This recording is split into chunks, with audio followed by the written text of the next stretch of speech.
major recruiting mistakes that student athletes and families make in the recruiting process?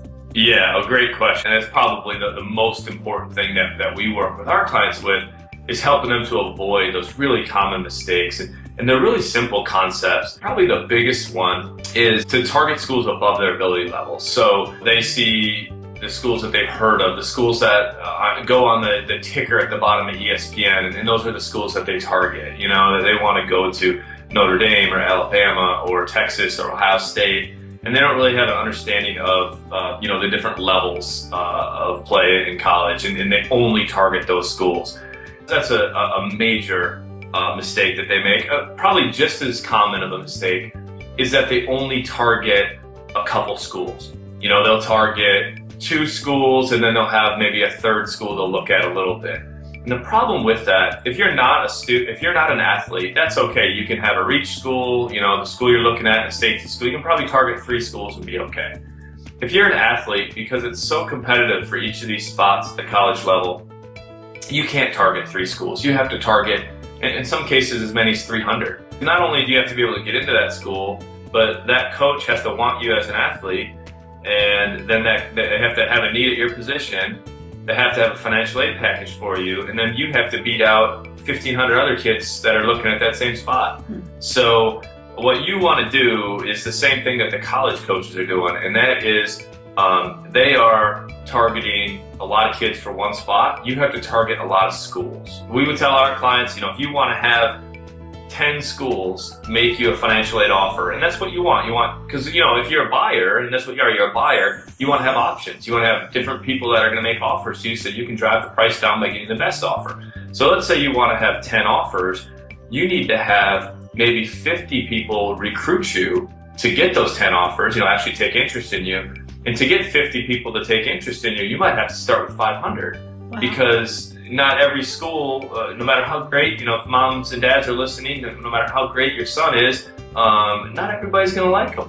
And that's, you know, just part of the recruiting process. Is another common mistake that families make in the recruiting process is to have a false sense of security. It's maybe another word for having a big ego. This might include thinking, well, I got a letter in the mail from a school, so they want me, so I'm set. And if you've been a college coach and you understand how college coaching really works, you'll know that getting a letter in the mail doesn't mean much. It's one part of the process. It's usually one of the first parts of the process, but that letter is going out to thousands of other kids. Maybe that means that they want you to come to their camp and they just want some camp money from you. Maybe that means they just want to gather some information. They want to get your video so that they can watch it. Maybe they're a school with a JV program, a tuition-driven school, and they just want your enrollment dollars. True story. I got a 60-pound boxer, and that 60-pound boxer gets letters in the mail from college coaches because we have her in our distribution database, and she'll get letters. Hey, Hadley, we really like you as a prospect for our program. We want to take a look at you this summer. You know, please come to our camp. You know, it's $575. So. Wow. Obviously, that letter, you know, it's great. Getting letters is better than not getting letters. It's better than nobody knowing who you are to begin with. You know, at least they have your email address, at least they have your mailing address. You're getting the letter, but it doesn't mean they're making you a scholarship offer. There's a lot of area in between that. Other things that athletes do and families do that are kind of big mistakes. Expecting somebody else to do it for you. You know, we hear this a lot is, well, my coach is going to, you know, get some coaches to come to open gym, or my club coach says, you know, we're going to go to this big tournament this summer and all these coaches are going to be there. You have a game of your life and a coach happens to be at that game of a school that you happen to want to go to, and they happen to like you and they happen to have the right need at that same time. That happens, yeah. And it also happens that people win the Powerball. It just happened last week. So it doesn't mean that just going to an event and hoping to get recruited is a good recruiting strategy. Just like buying a Powerball ticket's probably not a good investment strategy for the future. Could it happen? Sure, it's great. But if you're relying just on that, you know, you're probably missing the boat a little bit.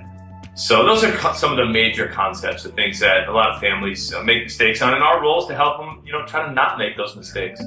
Go to sportsmentaltoughness.com to get your free video training and guided visualization MP3 on how to perform under pressure. I'm Craig Sigl, the Mental Toughness Trainer.